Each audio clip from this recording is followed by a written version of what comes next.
Rain slicked the streets of Atlanta, making the city's lights shimmer like ghosts on the pavement. Somewhere on Auburn Avenue, a black 2024 Chevrolet Impala purred to a stop at a red light. Inside, Malik Johnson, 23, sat behind the wheel, one hand tapping to a quiet hip-hop rhythm. He had just left his father's victory party. The election results were in. The new mayor of Atlanta, Richard Calloway, the man who had raised him since he was 6. A man everyone in the city thought was white. Malik smiled faintly. Life was about to change. But in the rearview mirror, blue and red lights flashed. He sighed. "Come on, man, not tonight." He pulled over. 2 white officers stepped out of the cruiser. Their boots splashed in the puddles, their flashlights slicing through the rain. Officer Daniels, tall, lean, jaw tight with authority, and Officer Crane, younger, twitchy, hand already resting on his holster. Daniels rapped on the window. "License and registration." Malik rolled it down halfway. "Evening, officer. Did I do something wrong?" "License and registration," Daniels repeated, sharper this time. Malik handed over his wallet, trying to keep his tone calm. "Sure thing. It's all there." Daniels scanned the card, frowning. "This your car?" "Yeah. My name's right there on the papers." Crane walked around to the passenger's side, peering in like Malik was hiding something. "Nice ride," he said. "Don't usually see cars like this in this neighborhood unless they're borrowed." Malik's jaw tightened. "It's mine." "Step out of the vehicle," Daniels ordered. "For what?" Malik asked. Daniels leaned closer. "Because I said so." Rain drummed harder. Malik hesitated. The air felt charged, like lightning before the strike. He knew the rules. Move slow, speak soft, survive. He opened the door and stepped out. The night smelled of wet asphalt and tension. "Hands on the hood," Daniels barked. Malik complied, his palms slick against the cold metal. "What's in the car?" Crane asked. "My phone, some papers, nothing else." "You sure about that?" Crane yanked open the door, rummaging through the seats. His flashlight landed on a small velvet box on the passenger seat, the one Malik had planned to give his girlfriend after the party. Crane opened it. "What's this?" "A ring," Malik said. "Engagement ring." Crane smirked. "Who you stealing from, son?" That word, son, hit like a slap. Malik straightened. "I told you it's mine." Daniels shoved him back down. "You getting smart with me?" "I'm telling the truth." Crane walked up beside him. "You fit the description." "What description?" Malik shot back. Daniels' tone grew colder. "Black male, dark jacket, driving a stolen vehicle. That's all we need." Malik's breath quickened. "This is harassment." Daniels nodded at Crane. "Cuff him." "What?" "You can't." The click of metal cut through his protest. Crane tightened the cuffs until Malik winced. Daniels grinned. "Looks like we got ourselves another one who thinks he's special." Malik swallowed his anger. "You don't know who you're messing with." Daniels leaned in close. "Oh, I think we do." Rain blurred the city lights as they shoved him into the back seat. The precinct smelled like coffee, sweat, and arrogance. Malik sat on a metal chair, his wrists raw.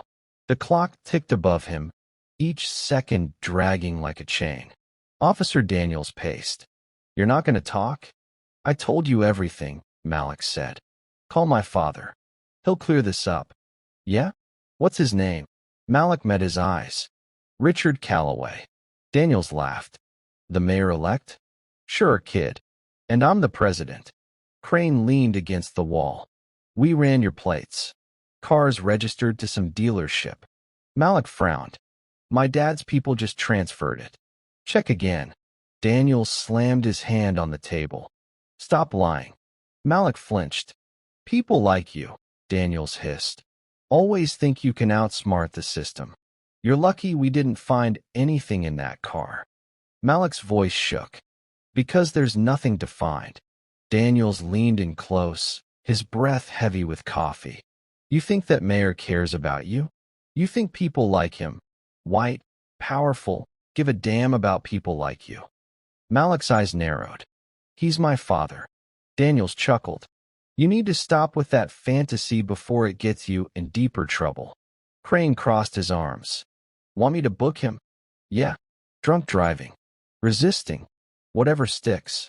Malik's head snapped up. You can't do that. Daniels smirked. Watch me. Hours passed. Malik's head ached. His knuckles were scraped. He didn't even remember when. In another room, Daniels scrolled through his phone, laughing with Crane. Kid really thought he was somebody. You see that ring? Probably fake. Crane shrugged. Still, boss says keep things quiet tonight. Mayor's speech tomorrow. Yeah, Daniels muttered. If people only knew who runs this city. Then the door creaked open. A voice came from the hallway. Officer Daniels? It was Captain Ruiz, a seasoned cop with weary eyes. What's going on with the suspect from Auburn? Just another punk joyriding. Ruiz frowned. Name?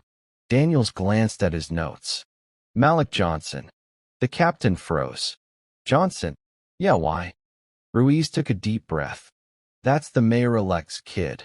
The room went dead silent. Daniels blinked. What? Richard Calloway. Adopted. Everyone at City Hall knows. He's been raising that boy since he married his mother 15 years ago.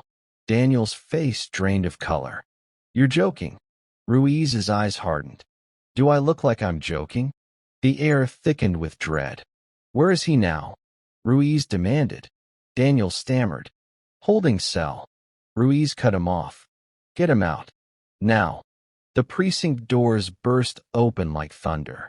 In walked Mayor-elect Richard Calloway, still in his tuxedo from the Victory Gala, flanked by 2 aides and a wall of silence that carried more power than any badge. Every officer in the room froze. Daniel swallowed hard. Calloway's voice was low, controlled, the kind of calm that made men nervous. Where's my son? No one spoke. Ruiz stepped forward. Sir, he's in holding. I was just about to. Take me there, Calloway said. They led him down the corridor. The fluorescent lights flickered. Inside the small cell, Malik sat on a metal bench, head bowed, wrists bruised. When he looked up and saw his father, the tension broke. Dad. Calloway rushed forward. Are you hurt? I'm fine, Malik said, voice trembling. They thought I stole the car. Calloway's jaw clenched. Who's responsible? Behind him, Daniels appeared in the doorway, stiff as a board. Sir, it was a misunderstanding. Calloway turned, his voice like ice. A misunderstanding that ended with my son in chains. Daniels stuttered.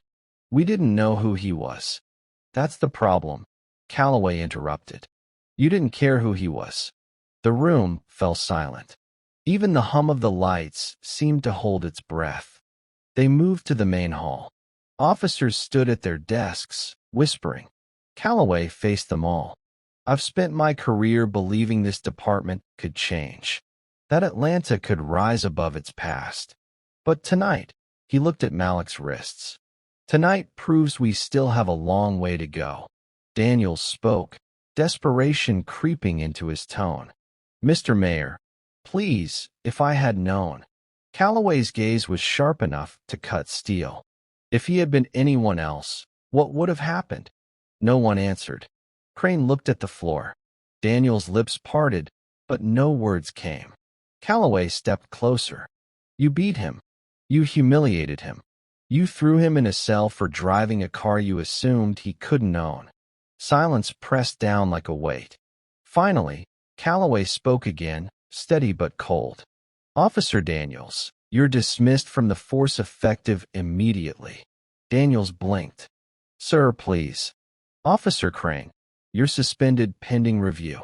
Captain Ruiz, file the report. I'll speak to internal affairs myself.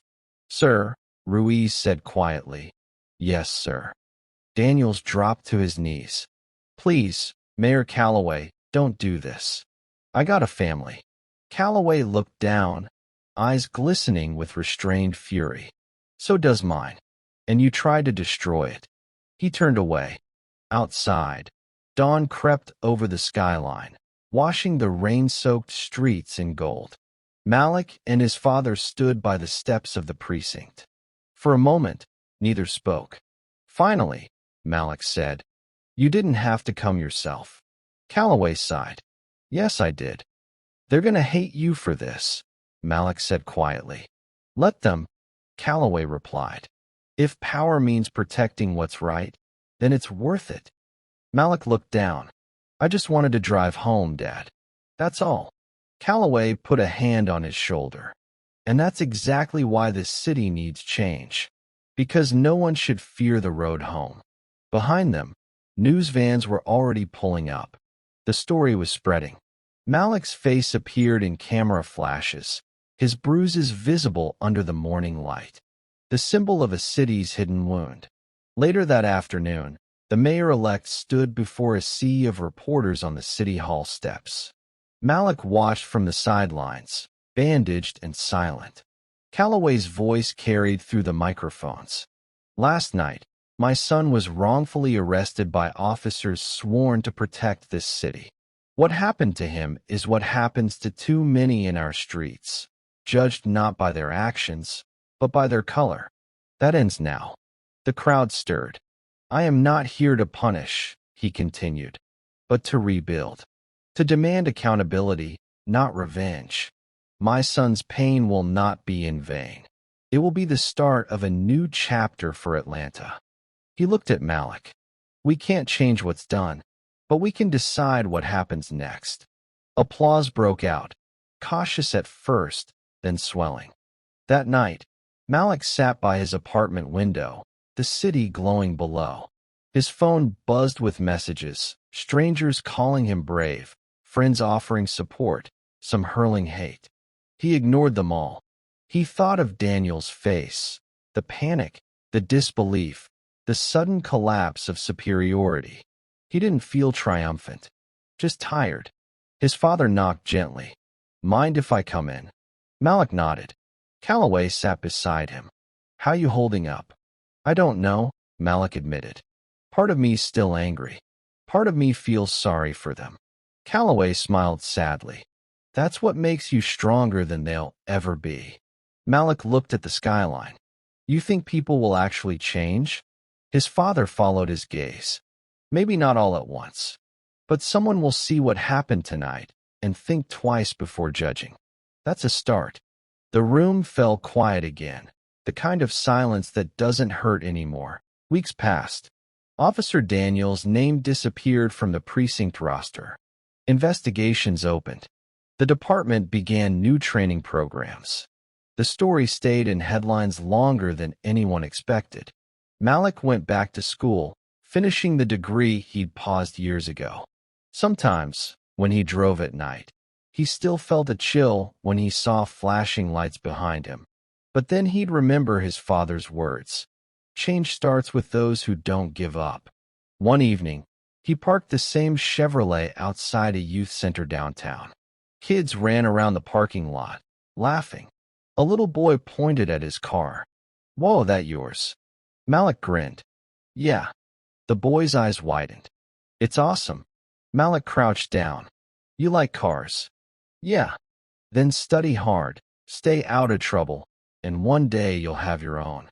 The boy nodded, smiling. As Malik stood, the sunset glowed orange over the Atlanta skyline, a city bruised but healing. He got into the car, turned the key, and let the engine hum. For the first time in weeks, the road ahead didn't feel dangerous. It felt open and free.